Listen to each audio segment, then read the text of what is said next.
Good morning dear student.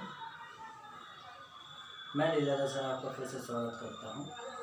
जैसे आपको पता है कि हमने पिछली क्लास में आपको नोट्स भी दिए थे, तो उन सभी नोट्सों को आप क्या करो, फेयर कॉपी पर नोट करते चलो, साथ में याद करते चलो कि भाई जो हम आपको नोट्स पहले देते जाएंगे और उन नोट्स में जो जो लिखा है वो हम आपको वीडियो के द्वारा समझाते जाएंगे।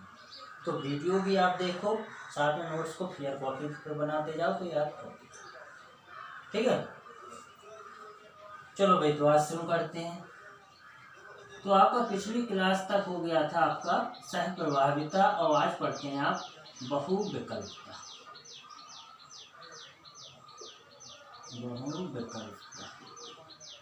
विकल्पता, मल्टीपल एलिमेंट।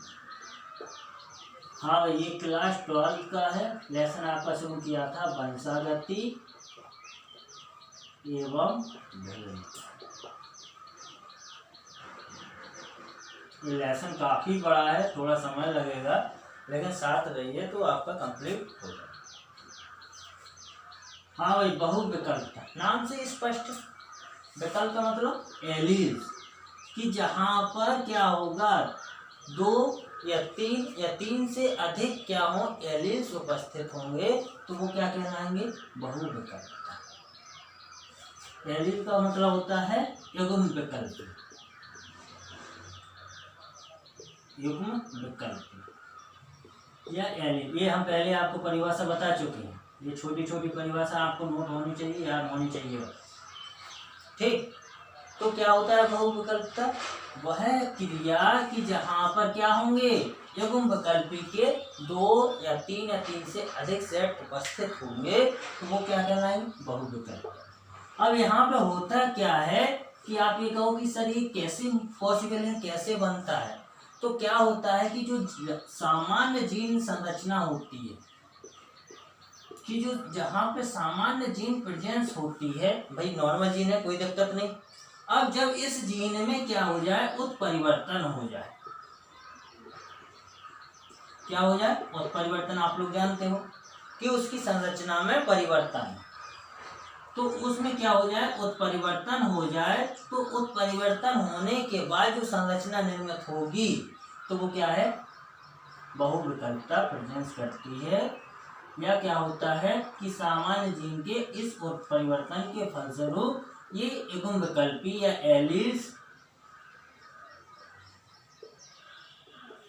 या युग्म विकल्पी ये 2 या 3 से अधिक सेट में प्रेजेंस होती है। क्लियर हुई बात? अब ये कहो कि सर उदाहरण बताओ। तो भाई उदाहरण सभी को पता है कि जो अपने शरीर में ब्लड ग्रुप होता है, मानव में रुधिर वर्ग,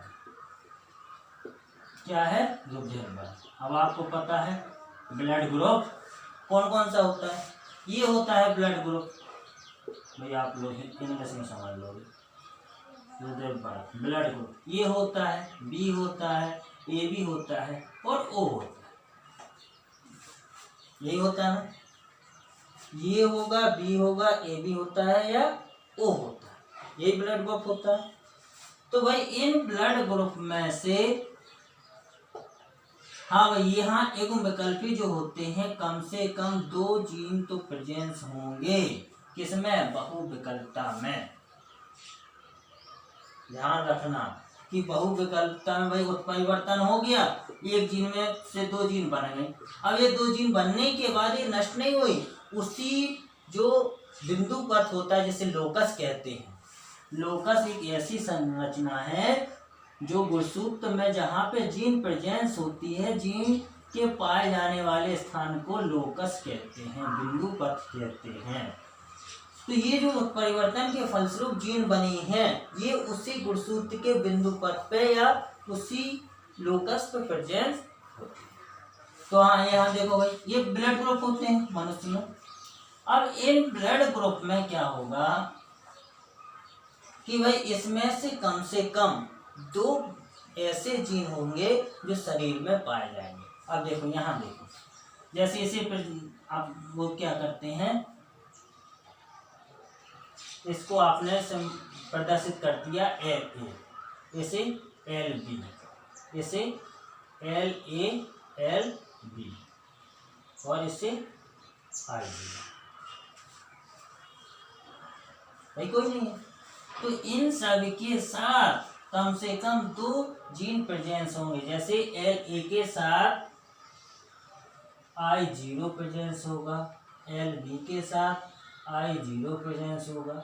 यदि यहाँ IG नहीं है तो वहाँ पे क्या होगा, LA और LB प्रेजेंस होगा, तो यहाँ पे I0 प्रेजेंस।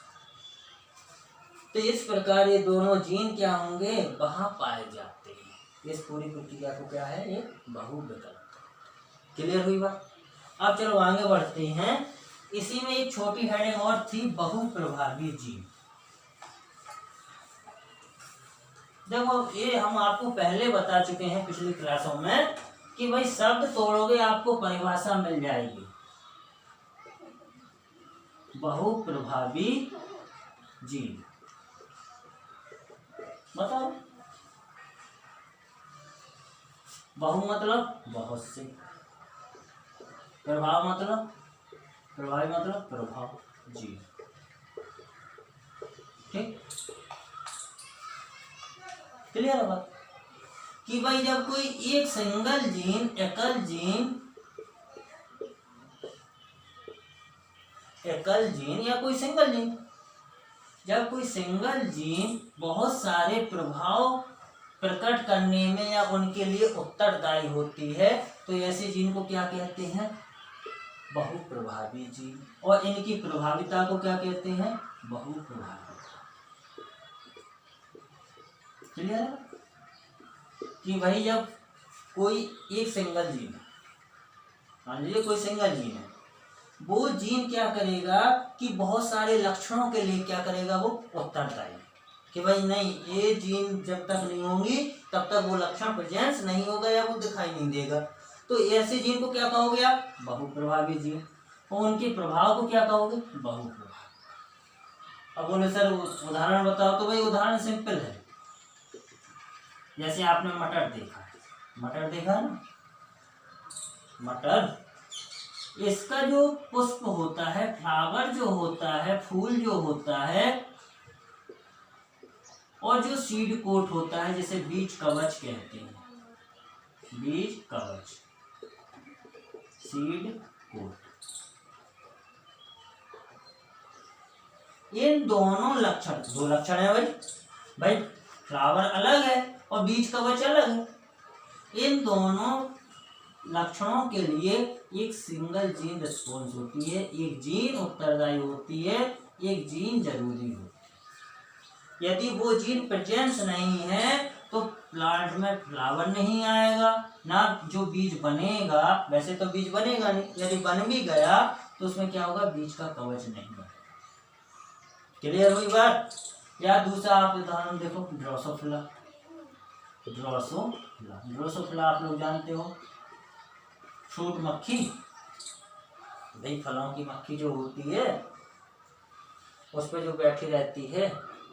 तो ड्रोसोफिला में जो आंखें होती हैं, नेत्र के कलर के लिए एक जीन है, और वही जीन क्या होगा कि जो स्पर्म बनते हैं, शुक्राणु बनते हैं, उनके लिए भी वो क्या करता है, रिस्पॉन्सिबल।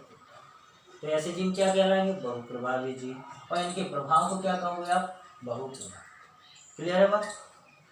चलो भाई आगे देखो, एक और छोटी सी हेडिंग थी,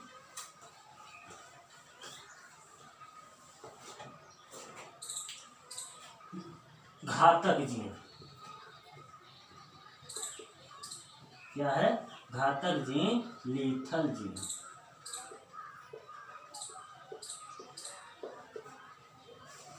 ये भाई एक नंबर में पूछे जाने वाली परिभाषा है कि घातक जीन क्या होती है या लीथल जीन क्या होती है।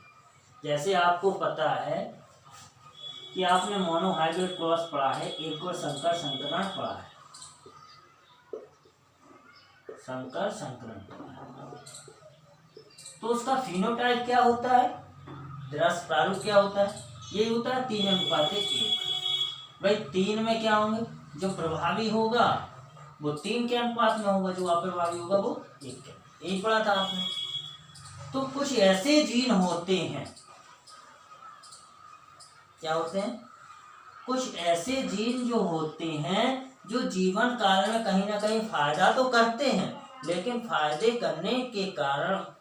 करने के साथ साथ किसी और लक्षण या किसी और कारण के लिए वो क्या करते हैं, उत्तरदायी होते हैं या उन्हें नष्ट कर देते हैं। ऐसे जीन को क्या करते हैं, घातक जीन। भाई नाम से ही स्पष्ट है, घातक जीन मतलब जो क्या करे, नुकसान पहुंचाए। नुकसान पहुंचाने वाले जीन क्या कहलाते हैं, घातक जीन। कि जो विशिष्ट लक्षणों को ही नष्ट कर दे, उन्हें प्रकट नहीं होने दे, तो ऐसे जीन क्या कहलाएंगे, घातक। क्लियर हुई बात। भाई क्या हुआ था, एक वैज्ञानिक थे क्यूनॉट। कौन थे, क्यूनॉट। क्यूनॉट ने क्या किया कि जो चूहे होते हैं, चूहे जो क्या थे, एक था येलो और दूसरा था ब्राउन। ब्राउन मतलब इनकी त्वचा का कलर था, कौन कौन, येलो और ब्राउन। भाई जब इन्होंने इनका क्रॉस कराया, क्रॉस कराने के बाद इन्होंने पाया कि येलो बन रहे थे, येलो बन रहे थे और येलो के साथ साथ ब्राउन भी बन रहे थे। भैया हमने एक शॉर्ट में बता दिया, पूरा क्रॉस करके नहीं बताया। तो जहां पे जैसे आपको ये पता है कि मोनोहाइब्रिड क्रॉस में क्या था, मोनोहाइब्रिड क्रॉस में क्या था कि जो दृश्य प्रारूप थे, मतलब जो प्रत्यक्ष दिखाई देते हैं लक्षण प्रारूप जो होते हैं, वो 3:1 के अनुपात में आते हैं कि भाई 3 प्रभावी और 1 अप्रभावी। तो यहाँ पे येलो को भी कितना आना चाहिए था, 3 आना चाहिए, और ब्राउन को कितना आना चाहिए था, 1। लेकिन ये चूहों में इनका अनुपात आया 2:1। कितने अनुपात आए, 2:1। तो यहाँ पे पूरी प्रोसेस जो मोनोहाइब्रिड क्रॉस की थी वो क्या हो गई, गलत हो गई। क्या हो गई, गलत हो गई। कि भाई ये कैसे हो गया, होना तो ये चाहिए था, लेकिन ये 2 कैसे आए, 2:1 के रेशियो में कैसे आए। तो फिर बाद में वैज्ञानिक आए थे कैसल, उन्होंने पाया कि एक जीन होती है, क्या है, एक जीन जो होती है वो रिस्पॉन्सिबल है, क्या करती है कि जब गर्भाशय में चूहे बनते हैं उस समय वो उसको नष्ट कर देती है, जिस कारण उनका केवल 2 ही चूहे पीले बनते हैं और 1 ब्राउन बनते हैं, अबोटी।